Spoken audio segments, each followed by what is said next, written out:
The sky was soft and gray that morning, the kind of color that made everything feel calm but a little sad. The ground was still wet from the rain that had fallen during the night, and the air smelled like fresh grass mixed with earth. A small boy named Daniel walked quietly beside his mother, holding a bunch of white lilies in his small hands. They were going to the cemetery, the same place they visited every year on this date, the day his father passed away. Daniel didn't say much on the way. He was only 10, but there was something older about the way he looked around, like he carried thoughts too heavy for a child. His mother walked slowly, her eyes fixed on the narrow path between the rows of graves. She always became silent during these visits. The sound of the wind and the crunch of their footsteps were the only things breaking the stillness. When they reached the grave, Daniel stopped. The headstone had his father's name carved deeply into it, along with the words, "Forever in our hearts." His mother knelt down and brushed away the fallen leaves. She placed the flowers in the small vase she always brought with her. Then she whispered something under her breath, something Daniel couldn't quite hear. He stood there staring at the stone. It didn't feel right that his father was under the ground, not here beside him. He could still remember his father's laugh, his strong arms lifting him high in the air, and the way he used to carve little wooden toys for him after dinner. His favorite one was a small wooden car, smooth and shiny, with his initials carved on the bottom. He lost it once, and his father had promised to make another. But that promise was never fulfilled. Daniel kicked the ground lightly, lost in thought. That was when he noticed something strange. Right beside the gravestone, near the flowers his mother had just placed, there was a small box. It was wrapped in brown paper, tied neatly with a blue ribbon. For a second, he thought it was just trash. But then he saw a small white card on top. His name was written on it. To Daniel, he blinked. "Mom," he said softly, tugging her sleeve. "Did you put this here?" His mother looked at the box and frowned. "No, honey, I didn't." She looked around the cemetery, but there was no one else nearby. Just a few distant visitors and the caretaker sweeping leaves near the entrance. Maybe someone left it by mistake. Daniel shook his head. "It has my name on it." His small fingers touched the ribbon carefully, like he was afraid it might disappear if he wasn't gentle. The paper felt dry, as if it had been wrapped just recently. He looked up again, scanning the rows of stones, but no one was looking their way. "Can I open it?" he asked. His mother hesitated. "Maybe we should..." But before she could finish, Daniel had already untied the ribbon. The paper came off easily, revealing a small wooden box. It was old, polished smooth, with tiny carvings on the side. His hands trembled as he opened it. Inside, lying on a piece of folded cloth, was a small wooden car. It was almost identical to the one his father used to make. The same shape, the same curved edges, even the same faint mark at the back where the wood had a darker patch.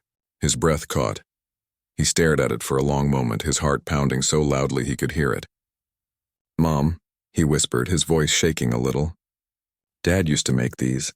His mother leaned closer, her eyes softening. "Yes, he did." He lifted the little toy and held it close to his chest. The smell of the wood brought back memories so sharp that his eyes filled with tears. The car smelled faintly of his father's cologne, that warm scent he used to recognize when his father hugged him goodnight. "Who could have done this?" his mother said quietly, more to herself than to him. Daniel didn't answer. He just kept staring at the toy. He didn't know whether to smile or cry. Something about the moment felt magical, like his father was somehow still around, watching him.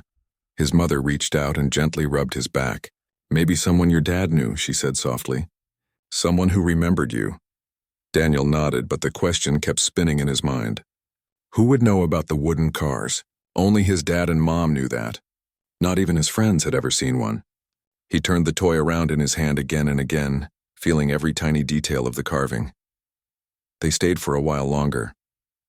His mother lit a candle and whispered a prayer. Daniel sat cross-legged on the ground, playing quietly with the car, lost in his thoughts.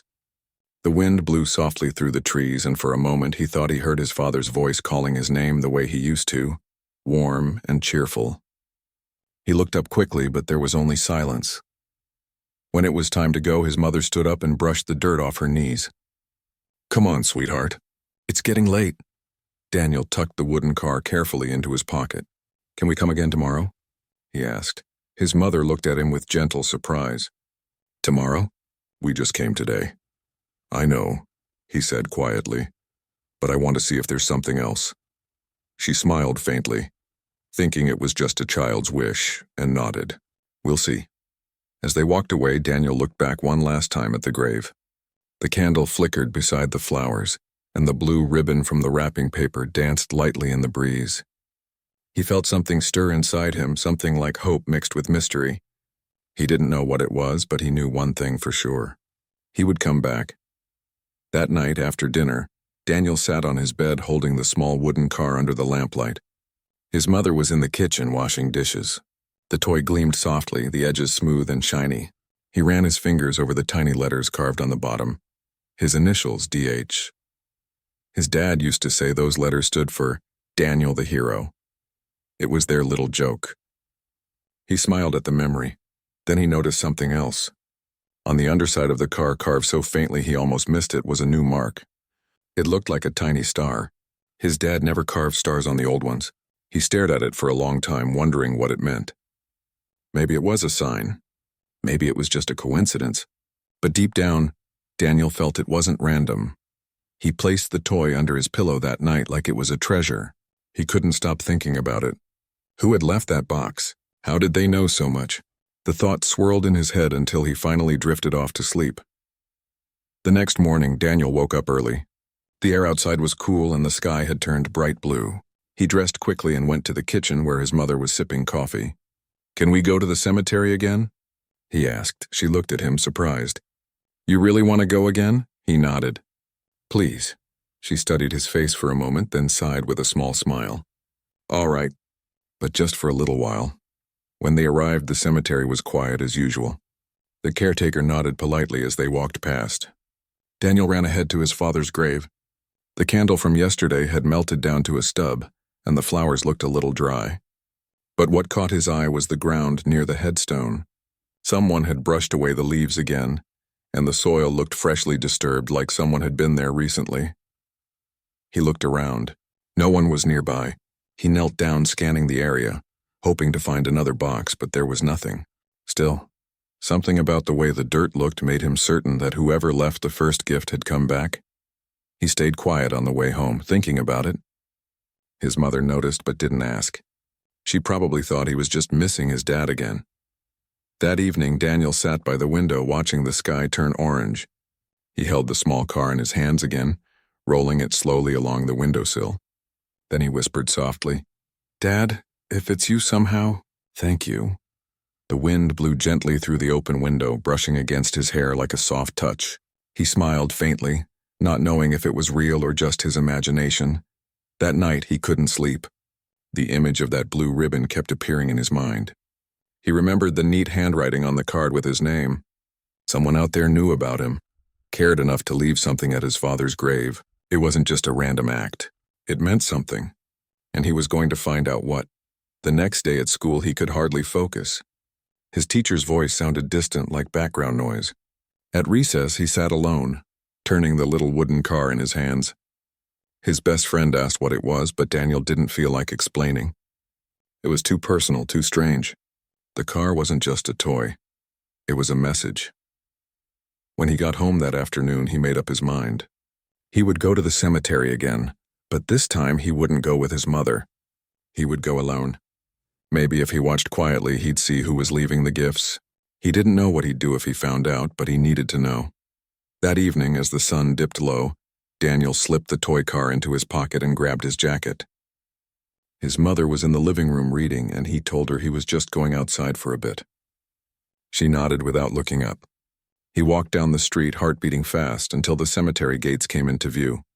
The place looked different in the fading light, quieter, lonelier. He walked carefully along the path, passing rows of graves until he reached his father's. He sat down behind a big oak tree nearby, hidden from view. The wind rustled the leaves and the sound of crickets filled the air. He waited. Minutes passed. Then half an hour. The shadows grew longer. Daniel's eyelids started to feel heavy, but he stayed awake, clutching the small wooden car tightly in his hand. Somewhere deep down he felt that something was about to happen. He didn't know it yet, but this was the beginning of something that would change everything he thought he knew about his father. and about love that doesn't fade, even after death. The evening sky was painted with shades of orange and purple as Daniel sat quietly behind the old oak tree, his knees pulled close to his chest. The cemetery was almost empty now, except for the sound of rustling leaves and distant birds heading home. He had been waiting for nearly an hour, hoping to see someone, anyone, come near his father's grave. His heart raced every time a shadow moved, but it was always just the wind or a passing bird. The small wooden car sat safely in his pocket, its edges warm from his hand. He kept running his thumb over it again and again like it gave him courage. The idea that someone might come felt both exciting and scary. He didn't even know what he would say if he met the person who left the gift, but he needed to know who it was. As darkness began to fall, Daniel decided to wait a few more minutes before going home. His mother would start worrying soon. Just when he was about to stand up, he noticed movement near the far side of the cemetery. A tall man in a brown coat walked slowly between the graves, holding something in his hands. Daniel froze. The man stopped near a grave not far from his father's, placed down a small box, and bowed his head for a moment. Then, as if sensing he wasn't alone, the man looked around. Daniel ducked behind the tree, holding his breath. His heart pounded so loudly he thought the man might hear it. After a few moments, he peeked again. The man was walking away, steady steps, quiet, almost careful. Daniel waited until he disappeared past the gate before running out to check. He ran to his father's grave first. There was nothing new there. Then he moved to the other grave where the man had stopped. A small box wrapped in red paper sat neatly at the base of the headstone. He stared at it for a moment. Whoever this man was, he had come here to leave gifts too. Daniel's thoughts raced. Could this man be the one who left the toy car? Or was he visiting someone else? He didn't dare touch the red box. Instead, he looked around once more, half hoping the man would come back so he could ask him. But the cemetery was empty again. By the time Daniel got home, the streetlights were on, and his mother was standing by the door, her arms crossed and worry written all over her face. "Where were you, Daniel? You can't just disappear like that," she said, relief and frustration mixing in her voice. "I'm sorry," he said quietly, lowering his eyes. "I just wanted to check something." She sighed and knelt down to look at him. "Is this about the gift again?" He nodded. "I think someone's been visiting Dad's grave. I saw a man tonight. He left something by another grave." Her expression softened. "Maybe he's visiting his own family, sweetheart. Cemeteries are full of people missing someone they love." "I know," Daniel said. "But what if he's the one who left the toy car? He might know Dad." His mother hesitated for a moment, then gently brushed a strand of hair from his forehead. "Even if that's true, it's getting late. You can't stay out there alone, okay? Promise me." Daniel nodded, though his mind was still spinning with curiosity. That night he couldn't sleep. Every time he closed his eyes, he saw the man in the brown coat. Who was he? Why had he come at dusk? And why had he looked around like he didn't want to be seen? There were too many questions. The next day, Daniel could hardly concentrate at school. The teacher's words floated past him like background noise. All he could think about was going back to the cemetery. When the final bell rang, he ran home as fast as he could. His mother wasn't back from work yet, so he grabbed his jacket and the little wooden car, then headed straight out. The sun was still high when he reached the cemetery. The caretaker gave him a small nod as he passed by. Daniel smiled back politely and walked toward his father's grave.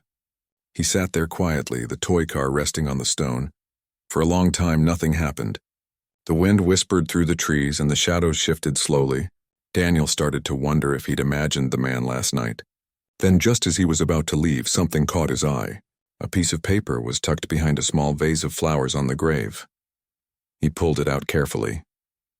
It was folded twice, and when he opened it, he saw a short message written in neat handwriting. "Keep being brave, champ." That was it. No name, no signature, just those 4 words. Daniel's breath caught. It wasn't a random note. Someone knew him. Someone knew about the toy car and now left this message too. His hands trembled as he read it again. The handwriting was clean, confident, and somehow familiar, though he couldn't say why. When his mother came home that evening, he showed her the note. She read it quietly, her expression unreadable. "Did you see anyone?" she asked. He shook his head. "No, but it was there on the grave." She stared at the paper for a while, then said softly, "Maybe someone your dad helped before. He was always kind to people. He used to say a small act of kindness could stay alive long after we're gone." Daniel nodded slowly, but the mystery only grew deeper in his mind. That night, he placed the note and the toy car side by side on his bedside table. He couldn't stop looking at them. Something about them felt connected, like pieces of a puzzle he hadn't solved yet. He whispered softly, "Dad, is this you somehow? Are you sending me these?" The next morning, Daniel woke up with a plan. He would go back again, but this time he would come earlier and stay hidden. Maybe if he waited long enough, he would finally see who left the note. After school, he packed a small bag with snacks and a flashlight, just in case it got dark. He told his mother he was going to a friend's house to work on homework, which wasn't exactly a lie, just not the full truth. Then he hurried to the cemetery once more. He found his hiding spot behind the same oak tree, where he could see his father's grave clearly. The air grew cooler as the hours passed, and the sun dipped lower. Daniel sat perfectly still, his eyes never leaving the grave. Just as the sky began to turn gold, he saw movement again. The same man in the brown coat was walking slowly between the graves. His hands were in his pockets, and his head was slightly bowed. He stopped a few feet away from Daniel's father's grave, looked around for a moment, then reached inside his coat and pulled out a small candle. He lit it and placed it beside the headstone. Then carefully he took out another small box, this one wrapped in green paper, and set it down next to the flowers. Daniel's heart raced. It was him. This was the person who'd been leaving the gifts. The man stood there silently for a moment, like he was talking to someone in his heart. Then as he turned to leave, his eyes briefly met Daniel's. The boy froze. For a moment, time seemed to stop. The man's expression shifted, surprise, then something gentler, like recognition. But before Daniel could say anything, the man turned and began walking quickly toward the gate. "Wait!" Daniel shouted, scrambling up from behind the tree. His voice echoed through the quiet cemetery. The man paused for a split second, but didn't turn around. By the time Daniel reached the path, he was gone. Breathing hard, Daniel looked around, but the man had vanished. Only the candle burned steadily beside his father's grave. He turned back toward it and saw the green box. His hands shook as he reached for it. The wrapping was simple, tied with a thin string. Inside, he found another small carved toy, this time a tiny boat, smooth and detailed, like something made with care and love. Beneath the toy was another note. "You're stronger than you think." Daniel's eyes filled with tears. Whoever this man was, he wasn't just leaving random gifts. He knew Daniel needed these words. He knew how much Daniel missed his father. That night, Daniel couldn't stop replaying the moment in his mind. The man's face, the look in his eyes, the quiet way he had walked. He wished he had run faster or spoken sooner. When his mother came to check on him, he showed her the new box and note. She sat beside him quietly, her eyes glistening. "It's like your dad's spirit is reaching out to you through someone else," she whispered. Daniel looked at the little boat resting beside the car. "I think it's someone who knew him," he said softly. "Someone who remembers." His mother nodded slowly, though her face showed both wonder and worry. "Maybe," she said. "But promise me you won't go there alone again, okay?" Daniel hesitated, then whispered, "I promise." But deep down he knew he couldn't stop now. Whoever this man was, he was connected to his father. There was something about the way he moved, the carefulness of the gifts, the words in the notes. It all felt personal. As he lay in bed that night, staring at the two toys on his table, Daniel felt a strange mix of peace and curiosity. He missed his dad more than ever, but for the first time in a long while, he didn't feel completely alone. He didn't know who the man was yet. But one thing was certain, he was going to find out, and when he did, he was sure it would change everything. The next few days passed slowly for Daniel. He couldn't stop thinking about the man in the brown coat and the way he had vanished into the night. Every time Daniel looked at the little wooden boat on his bedside table, his heart filled with both curiosity and warmth. Whoever that man was, he had to be someone who knew his father, someone who cared. At breakfast, his mother tried to talk about normal things, but Daniel's mind wasn't there. He stirred his cereal absent-mindedly, watching the milk swirl in the bowl. "Mom," he said finally, "what if I could find out who that man is?" She looked up from her coffee, sighing gently. Daniel, I know you're curious, but cemeteries aren't places for little boys to play detective. You've already seen him. Maybe that's enough. It's not enough, Daniel said quietly. He knows things about Dad. He's leaving gifts like Dad used to. His mother's eyes softened. Sweetheart, your dad was loved by a lot of people. It could be anyone from his past. Maybe it's best to just appreciate the kindness and move on. But Daniel couldn't move on. That evening, while his mother was on the phone with a friend, he packed his backpack again, flashlight, a small notebook, and a sandwich. This time, he wasn't just going to wait. He was going to talk to the man. The air was colder than usual when Daniel reached the cemetery. The sun had already dipped below the horizon, and the sky was painted deep blue with streaks of gold. He took his usual hiding spot behind the oak tree. His breath formed small clouds in the air as he waited. He didn't have to wait long. Just as the first stars began to appear, he saw the familiar figure walking slowly between the gravestones. The man's brown coat brushed lightly against the grass as he walked. He carried a small candle and a paper bag. His steps were calm and steady, like someone who had done this many times before. Daniel's heart thumped in his chest. He waited until the man bent down near his father's grave, then slowly stepped out from behind the tree. His hands were shaking, but he gathered all his courage. Sir? Daniel's voice came out small but clear. The man froze. He turned his head slowly, his expression startled. For a moment, neither of them spoke. The candlelight flickered between them, casting soft shadows on the ground. I saw you here before, Daniel said, taking a cautious step forward. Are you the one leaving these gifts? The man looked at him silently for a few seconds, then nodded slightly. Yes, he said finally, his voice calm and low. I am. Why? Daniel asked. Do you know my dad? The man looked down at the grave, his face thoughtful. Yes, he said quietly. I knew him very well. Daniel's heart skipped. How did you know him? The man sighed and sat down on the small stone bench nearby. Your father was my friend, he said slowly. A very good friend. He helped me at a time when I had lost almost everything. Daniel walked closer, curiosity shining in his eyes. Helped you how? The man smiled faintly, the kind of smile that carried both sadness and gratitude. Many years ago, before you were born, I was in a bad place. I had lost my job, my family, and my will to keep going. Your father found me one night sitting on a park bench thinking I had no reason to live. But he sat down next to me and talked to me like I mattered. He told me his own stories, his struggles. And that night he stopped me from making a mistake that could have ended my life.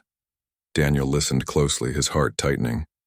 He couldn't imagine his father doing all that quietly, without ever mentioning it. After that night, the man continued, your dad helped me get back on my feet. He gave me small jobs, introduced me to people, even helped me fix my home. He never asked for anything in return. When he passed away, I felt like I lost my brother. Daniel's throat tightened. So you've been leaving gifts because you miss him? The man nodded. Yes, but not only that. I knew about you, Daniel. He used to talk about you all the time. He'd tell me how you loved the wooden cars he made. He showed me pictures of you playing with them. Daniel's eyes widened. You knew about the cars? I did, the man said softly.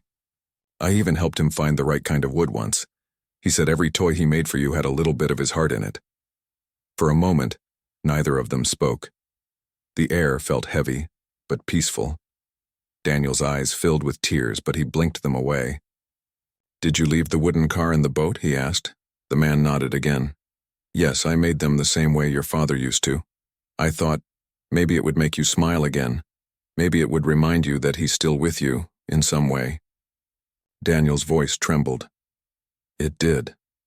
I thought maybe it was him somehow.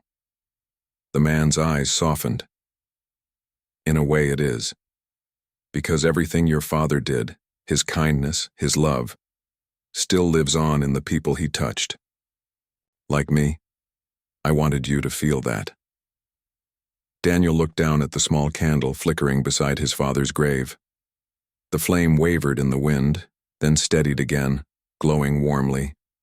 He felt something deep in his chest, a mix of sadness and peace. "Thank you," he whispered. The man smiled. "No need to thank me, son. You're part of his story, and now, so am I." Daniel hesitated, then asked, "What's your name?" The man looked thoughtful, almost hesitant. "Lewis," he said after a moment. "My name is Mr. Lewis." Daniel nodded slowly, repeating the name in his head. "Mr. Lewis. Do you come here often?" "Every week," Lewis said. "Your father used to say that love doesn't end when someone dies. It just changes shape. I come here to keep his promise alive." "What promise?" "To look after his boy," Lewis said softly. Daniel's heart thudded in his chest. "He told you that?" Lewis smiled faintly. "Yes. The day before the accident, he told me, 'If anything ever happens to me, promise you'll remind my son that he's never alone.'" For a moment, Daniel couldn't speak. He felt his eyes sting with tears. He had spent so long missing his dad, feeling like the world had gone quiet. But now, hearing those words, something inside him began to heal. Lewis stood up slowly, brushing off his coat. "It's getting late," he said gently. "You should head home. Your mother must be worried." Daniel nodded reluctantly. "Will I see you again?" Lewis smiled. "You will. But for now, take this." He reached into his pocket and handed Daniel a small folded piece of paper. "Your father once gave me this note. I think it belongs to you now." Daniel took it carefully, his fingers trembling. "Thank you," he whispered. Lewis nodded and turned to leave, his footsteps fading softly into the night. Daniel stood there for a while, staring at the candle and the note in his hand. The paper felt old and slightly worn, like it had been kept safe for years. When he unfolded it, his father's familiar handwriting filled the page. "If you're reading this, it means I'm not there to tell you myself. But know this, Daniel, being brave doesn't mean you don't feel scared. It means you keep going even when you do. Always be kind. Always help someone in need. That's how love stays alive." Daniel's tears fell silently as he read the words over and over again. The handwriting was the same as the notes from the boxes. It all connected now: his father's friend, the gifts, the messages of courage. He tucked the note safely in his pocket and whispered, "I'll be brave, Dad. I promise." As he walked home, the stars shone brighter above him. The night no longer felt lonely. It felt full, like his father was walking beside him somehow. When he got home, his mother was waiting by the door again. But this time, Daniel didn't hide anything. He told her everything, about Mr. Lewis, the gifts, the story, and the note. His mother listened quietly, tears glistening in her eyes. "I remember him," she said softly when Daniel finished. "Your father mentioned a man named Lewis once. He said he was one of the bravest people he'd ever met." Daniel smiled through his tears. "He kept his promise, Mom. He's been watching over me." His mother reached out and pulled him into a hug. "Maybe that's how your father planned it all along," she whispered. "He wanted to make sure love found its way back to you." That night, Daniel placed the note beside the wooden car and the boat on his bedside table. He didn't feel the same emptiness anymore. He knew his dad's love hadn't vanished. It had simply changed hands, carried by someone who cared enough to keep it alive. As he drifted off to sleep, Daniel thought of the candle burning by the grave, the gentle voice of Mr. Lewis, and his father's words echoing softly in his mind. Always be kind. Always help someone in need.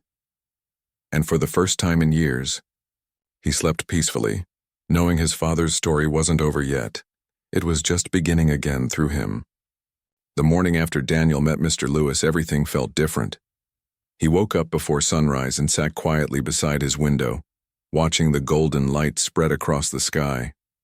His room looked the same, books on the shelf, toys on the floor, but something inside him had changed. For the first time since his father's death, he didn't feel like something was missing. Instead, he felt like he had found a piece of the puzzle that had been lost for years. When he came down for breakfast, his mother was already making tea. She looked tired but peaceful. "You're up early," she said with a smile. Daniel nodded. "I couldn't sleep. I was thinking about what Mr. Lewis told me." His mother's eyes softened. "He sounds like a good man. I'm glad he found you." "He didn't just find me," Daniel said quietly. "He found a way to bring Dad back to me." She nodded slowly, her eyes glistening. "Maybe that's what your father wanted, to make sure you were never alone." They ate in silence for a while before Daniel said, "Can I go see Mr. Lewis again? I want to ask him more about Dad." His mother hesitated. "I suppose it's okay, but promise me you'll tell me before you go anywhere. No more sneaking out, all right?" "I promise," Daniel said with a small grin. That afternoon, he packed a small bag with the wooden boat and the note from his father. He walked through town asking a few people if they knew where Mr. Lewis lived. Most didn't, but one old shopkeeper pointed him toward the edge of town near the river. Daniel followed the narrow road until he reached a small weathered cottage surrounded by trees. Smoke curled gently from the chimney. The front yard was filled with wooden carvings, birds, animals, tiny boats, all beautifully made. Daniel smiled. He recognized the craftsmanship. He walked up to the door and knocked softly. After a moment, the door opened and Mr. Lewis appeared, looking surprised but happy. "Daniel," he said warmly, "I didn't expect to see you so soon." "I wanted to thank you," Daniel said. "And I wanted to learn more about my dad." Mr. Lewis stepped aside and gestured for him to come in. The cottage smelled faintly of pine wood and coffee. Inside, the shelves were filled with tools, bits of wood, and half-finished carvings. It reminded Daniel of the small workshop his father used to have at home. Mr. Lewis handed him a cup of warm cocoa and sat down across from him. "You remind me a lot of your dad," he said with a smile. "Curious, kind, and stubborn in the best way." Daniel smiled shyly. "Mom says I get that from him." "You do," Mr. Lewis said. "He used to ask questions about everything. He never stopped trying to make things better." Daniel pulled the folded note from his pocket and placed it on the table. "He wrote this," he said softly. "I think he meant it for me." Mr. Lewis looked at the paper for a long moment. His eyes grew distant, as if he were remembering something from far away. "Yes," he said finally. "He wrote that not long before the accident. He told me he wanted to leave something behind for you, something you could hold on to when he couldn't be there." Daniel's voice was small. "He knew something was going to happen?" Mr. Lewis hesitated, then shook his head. "Not exactly. But he always believed life was unpredictable. He used to say, 'If I can't stay forever, I'll make sure my love does.'" Daniel felt a lump form in his throat. "He really said that?" "He did," Lewis said softly. "And that's why he started writing those notes. He wanted to make sure you'd always have his words to guide you." Daniel looked down at the note, tracing his father's handwriting with his finger. "There were more notes," he said suddenly. "In the boxes he left. The ones that said things like, 'Be kind' and 'You are brave.'" Mr. Lewis smiled faintly. "I helped him make those boxes. He wanted to give them to you when you were old enough to understand what they meant. But after he passed, I couldn't bring myself to give them to you right away. It didn't feel like the right time." Daniel's eyes widened. "You still have them?" Mr. Lewis nodded slowly. "Yes, I do. Would you like to see them?" Daniel nodded eagerly. Mr. Lewis stood up and walked over to a wooden cabinet in the corner. He unlocked it carefully and pulled out a small stack of old wooden boxes, each carved with different patterns: stars, waves, and tiny hearts. He placed them gently on the table. Daniel ran his hands over them, feeling the familiar texture of his father's work. "He made all these?" "Every single one," Mr. Lewis said. "He worked on them at night after you went to bed. He said each box would hold a message for a different part of your life." Daniel opened one of the boxes slowly.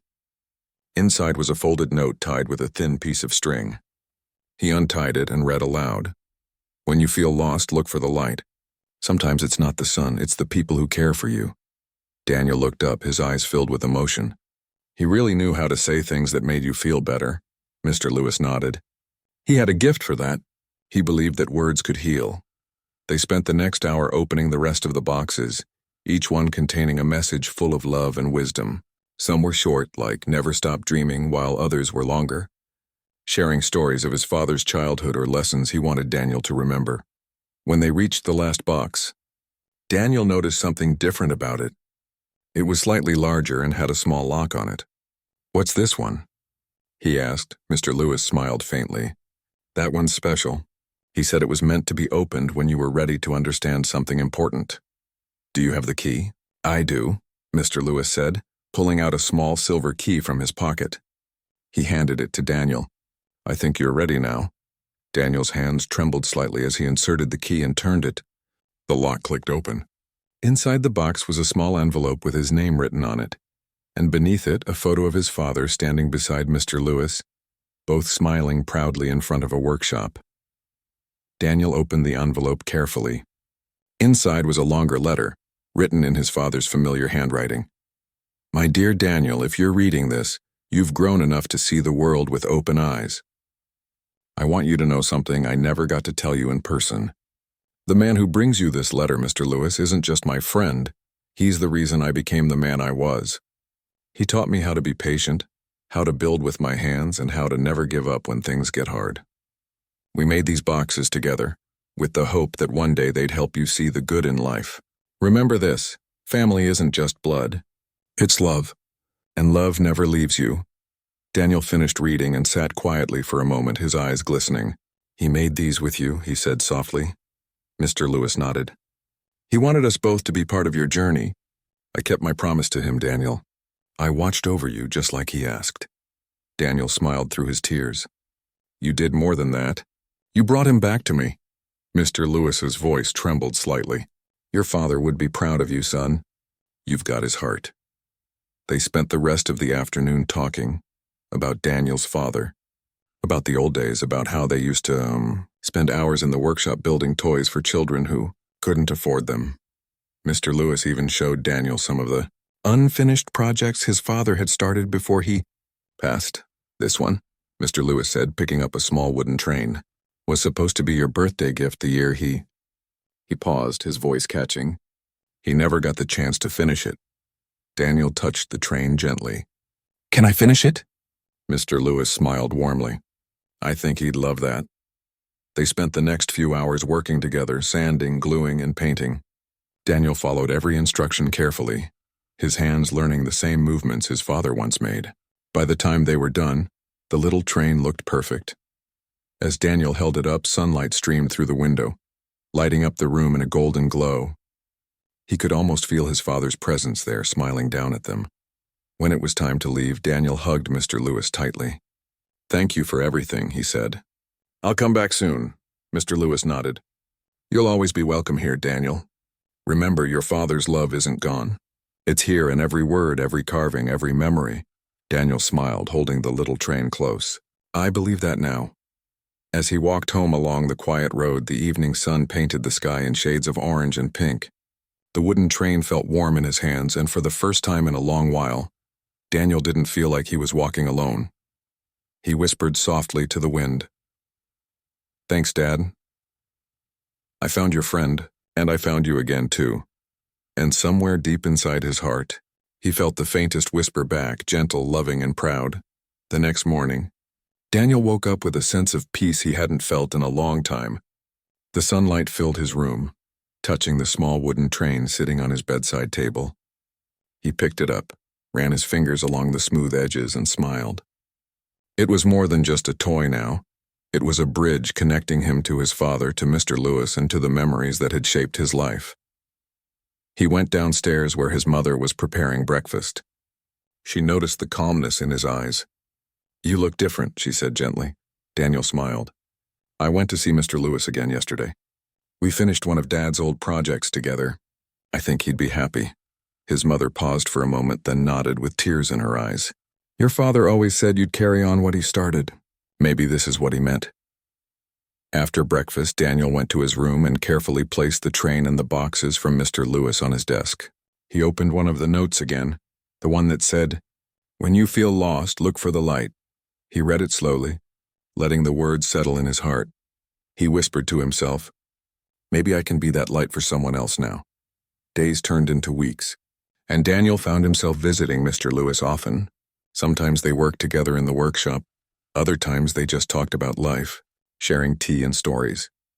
Mr. Lewis had no family of his own, and Daniel had grown to think of him as part of his.